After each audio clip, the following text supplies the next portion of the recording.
नमस्कार। मैं दीपक राजन, आप देख रहे हैं काउंटर नैरेटिव इंडिया। आपको एक अच्छी सी सेक्युलर सी स्टोरी सुनाता हूँ, पर उससे पहले ध्यान रखिए कहीं आपके परिवार में कोई भोलू तो नहीं पैदा हो गया। अब भोलू कौन है, कहानी सुनिए तो समझ में आएगा।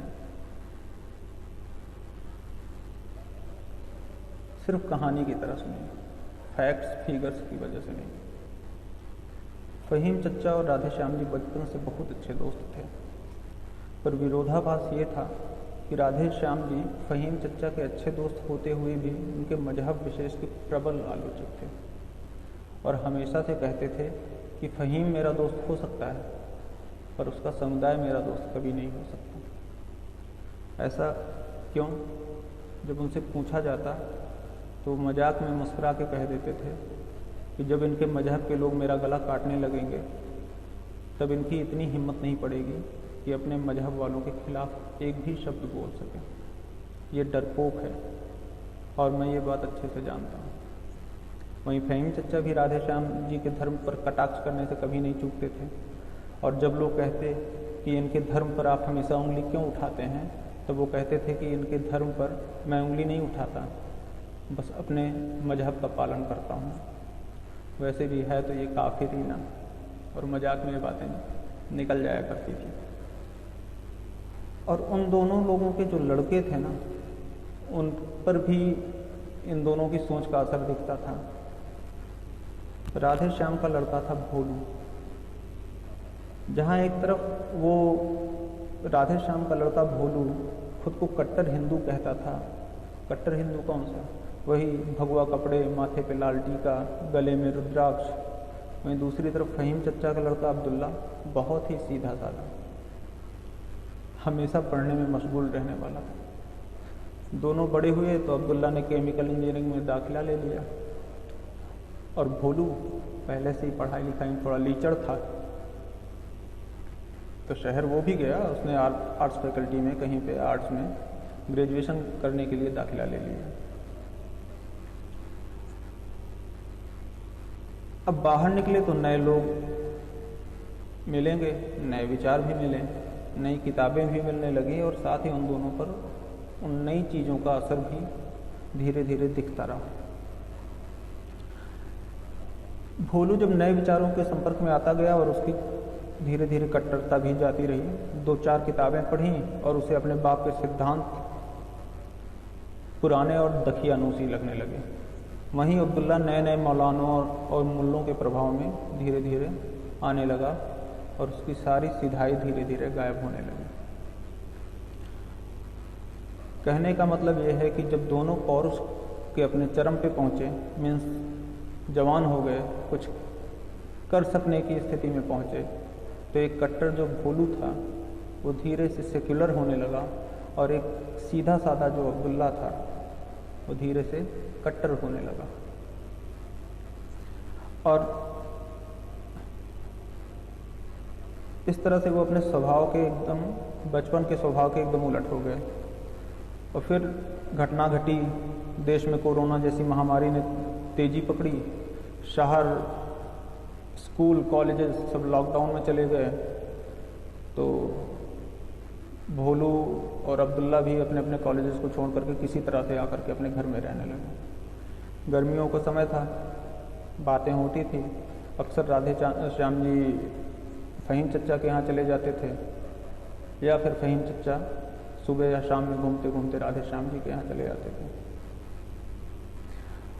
तभी एक दिन, हालांकि राधे श्याम और फहीम चचा में कभी कभी बहस होती थी, तीखी बहस भी छिड़ जाती थी, और अचानक एक दिन तबलीगी मरकज की बात पर फहीम चचा और राधे श्याम में बहस हो ही गई। फहीम चचा ने राधे श्याम को बहुत बुरा भला कहा। बहस तो दोनों में अक्सर होती थी, पर राधे श्याम को इस बार न जाने क्यों लगने लगा कि अब ये दोस्ती आगे नहीं चल सकती, क्योंकि गुस्से में फहीम ने राधे श्याम जी को तुरंत अपने घर से चले जाने को कह दिया, और ऐसा पहली बार हुआ, इसके पहले ऐसा कभी नहीं हुआ था। जब ये बात भोलू को पता चली तो वो अपने पिता पर ही भड़क गया और उनको ही बुरा भला कहने लगा।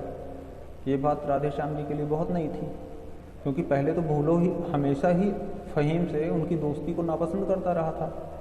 फिर अब ये भोलू में इतना परिवर्तन कैसे आ गया? भोलू ने राधेश्याम को झिड़कते हुए कहा कि क्या आप भी वही पुरानी कट्टर सोच लिए बैठे हैं? दुनिया बदल गई है, अब आपको भी अपनी सोच बदल लेनी चाहिए।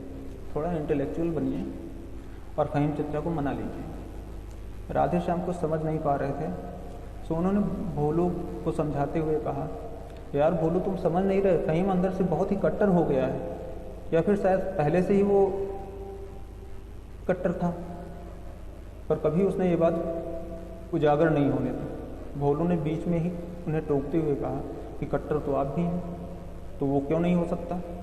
राधे श्याम जी आगे ये कहना चाह रहे थे कि यार मैं कितना भी कट्टर हो जाऊं, मैं कभी उसकी जान लेने पर थोड़ी आमादा हो जाऊंगा धर्म के नाम पर न जाने क्या सोचते हुए वो कुछ बोले नहीं।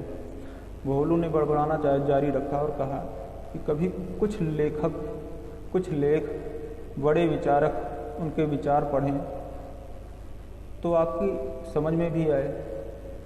हमेशा ही आप इन्हीं राइट विंगर्स की लिखी किताबों को पढ़ते रहते हैं, तो आपकी बुद्धि का दायरा जो है सीमित हो गया है। राधेश्याम का गला भर आया और भारी गले से बोले, बेटा तुमने 2-4 किताबें पढ़ ली, 2-4 नए लोगों से क्या मिलने लगे? मेरे ही विचारों पर उंगली उठाने लगे।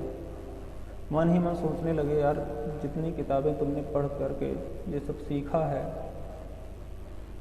उससे कहीं ज़्यादा किताबें तो मैं पढ़ के भूल चुका हूँ। फिर भी उन्होंने कहा, मुझे तेरे बड़े बड़े विचार नहीं समझ आते, मैं बस छोटा सा गणित का एक सामान्य सा फार्मूला समझता हूँ, एवरेज का, औसत का। तू खुद सोच, अगर मजहब विशेष की आबादी कुल आबादी का 6वां हिस्सा है, 1/6 है, तो क्राइम में भी उसका यही औसत दिखना चाहिए। मतलब अगर 6 अपराध हो रहे हैं तो उनमें से सिर्फ 1 अपराध मजहब विशेष के व्यक्ति द्वारा किया जाना, ऐसा होना चाहिए।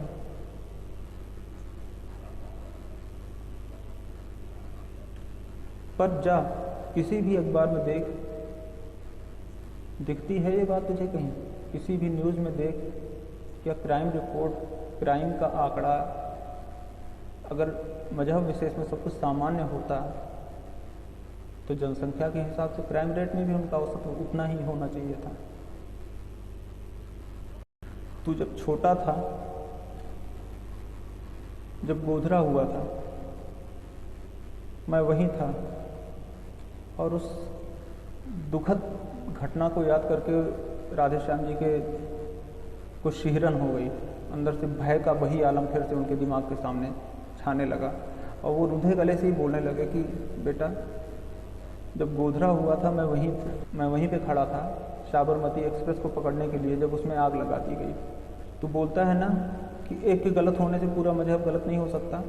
मैंने अपनी आंखों से इन लोगों को ट्रेन के डिब्बों में आग लगाते देखा था, और ये भी देखा था कि आग लगाने वालों से 100 गुना ज़्यादा वो लोग थे जो ट्रेन को घेर कर उस पर पत्थर बरसा रहे थे, और उन पत्थर बरसाने वालों की तो कभी किसी मीडिया में, किसी रिपोर्ट में चर्चा तक नहीं मिली। मैंने जलकर भागते हुए लोगों को देखा है, और ये भी कि कैसे वो बाहर खड़े लोगों द्वारा लाठी डंडों से फिर से उसी जलती ट्रेन में ठूस दिए गए। मैंने तो किसी अखबार में ये तक नहीं पढ़ा कि वहाँ औरतें भी थीं, जो कि थीं, और वो दमकल की गाड़ियों के सामने लेट गई थी ताकि कहीं ये आग बुझाने वाले गाड़ियाँ ट्रेन तक पहुँच जाएं और कहीं ये गलती से आग बुझा ना दें। क्या कभी तूने किसी अखबार में, किसी न्यूज़ में उन औरतों का भी जिक्र सुना? यहाँ तक कि शबनम हाशमी जैसे लेखकों ने तो ये तक लिख दिया कि आग अंदर से लगी थी। अगर आग अंदर से लगी होती तो बाहर से पत्थर मारने वाले कहाँ से आ जाते बेटा? उन दरवाज़ों के निकलने के रास्ते पर कटीले तार कहाँ से बंध गए? तू नहीं समझ रहा है, उन्होंने अपने भोलू को समझाते हुए कहा। मैंने तो बनर्जी कमेटी की रिपोर्ट में भी ऐसे दावों को देखा जहां मजहब विशेष को बचाने का प्रयास किया गया। तू बता, क्या यही बात अगर हिंदुओं ने की होती तब भी मीडिया रिपोर्ट ऐसी ही होती? इसलिए मैं कट्टर हूँ। आखिर मैं अपने धर्म को नहीं बचाऊंगा तो बचाने के लिए कौन आएगा? और यही कहते कहते उनका गला इतना भर आया और बोले वो, भविष्य में तू ही अपनी किताबों में ये तो पढ़ेगा कि शाहीन बाग में शांतिपूर्ण आंदोलन कितने दिनों तक चला, पर ये शायद ही कहीं पढ़े कि उस शाहीन बाग के आंदोलन के शुरू होने के पहले दिल्ली की सड़कें लाल करी गई थी। देश की सड़कों पर न जाने कितनी बसें, कितनी सरकारी संपत्ति में आग लगा दी गई थी। पर भोलू तो अब शहरी हो गया था, नई नई किताबें भी पढ़ रहा था, उसे कहाँ ये सब बात समझ में आती। उसने कहा, आप तो इस्लामोफोबिक जैसी बातें कर रहे हैं। राधे श्याम रुआसे से होकर उन्होंने पूछा कि ठीक है, अब तू ज़्यादा समझदार है तो जा, मुझे वो फार्मूला ला के दे दे, वो पैमाना बता दे जिससे मैं ये समझ जाऊं कि मजहब विशेष के किस आदमी से मैं डरूं और किससे ना डरूं।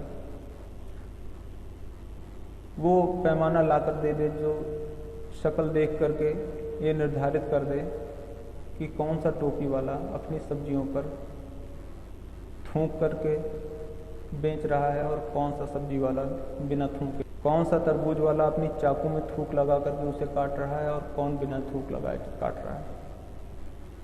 पर भोलू कुछ सुनने समझने को तैयार कहाँ था। आखिरकार वो फहीम चचा के घर चला ही गया और उन्हें बुला लाया। और मन न होते हुए भी राधे श्याम ने फहीम चचा से पहले जैसा सामान्य व्यवहार किया। फिर से दोनों में वैसे ही बात व्यवहार चलने लगे। लॉकडाउन खत्म होने वाला था और आज अचानक फिर किसी बात पर फहीम चचा और राधे श्याम में बहस छिड़ गई, शायद तबलीगी मरकज़ को लेकर के दोबारा। अब क्योंकि आज ही राधे श्याम को पता चला था कि फहीम चचा भी उसी मरकज के एक सदस्य थे, सो कहीं भीतर जेहन में बैठे कोरोना के डर के कारण आज राधे श्याम जी ने स्पष्ट रूप से फहीम को घर से चले जाने को कह दिया, जैसा कि पिछली बार फहीम चचा ने राधे श्याम के लिए कहा था। और ये बात फहीम चचा को खल गई। उनका उदास मुंह देख करके अब्दुल्ला ने कारण पूछा तो फहीम ने ज़्यादा कुछ न कहते हुए बस इतना कह दिया कि राधे श्याम ने आज मुझे अपने घर से भगा दिया। हफ्ता बीत गया, लॉकडाउन खत्म हो चला और आज पहले की तरह राधे श्याम सुबह 4 बजे मॉर्निंग वॉक पर जाने के लिए निकले ही थे कि सामने कोई खड़ा दिखाई दिया। थोड़ा अंधेरा था तो उन्होंने टार्च चेहरे पर मारा और पहचानने की कोशिश करते हुए बोले, कौन हो भाई? सामने से आवाज़ आई, चाचा मैं हूँ अब्दुल्ला, अब्बू ने आपको सलाम भेजा है। और फिर आवाज़ आई ठक ठक ठक और 3 गोलियाँ राधे श्याम जी के सीने को चीरते हुए निकल गई। इतनी तेज आवाज़ और कुछ अनिष्ट की संभावना ने भोलू को नींद से चौंका करके उठा दिया। वो आवाज़ की दिशा में भागा, देखा सामने राधे श्याम जी पड़े हुए थे कराहते हुए। उन्होंने उनका सर अपने गोद में रखा और पूछा, पिताजी किसने किया, क्या हुआ ये? और राधे श्याम के फंसे हुए गले से बस इतना ही निकला कि भोलो बेटा, फहीम का घर जिस ज़मीन पर बना है ना, वो ज़मीन तेरे बाबा जी ने उसके बाप को दान में दी थी। और राधे श्याम जी की सांसें थम गई। पुलिसिया कार्रवाई चलती रही और एक दिन खबर आई, भारत के एक केमिकल इंजीनियर ने भाग करके आईएएस ज्वाइन कर लिया। और आज राधे श्याम के दरवाजे पर बड़े बड़े अक्षरों में लिखा है, यह मकान बिकाऊ है। कहीं आपके घर में कोई भोलू तो नहीं पल रहा है?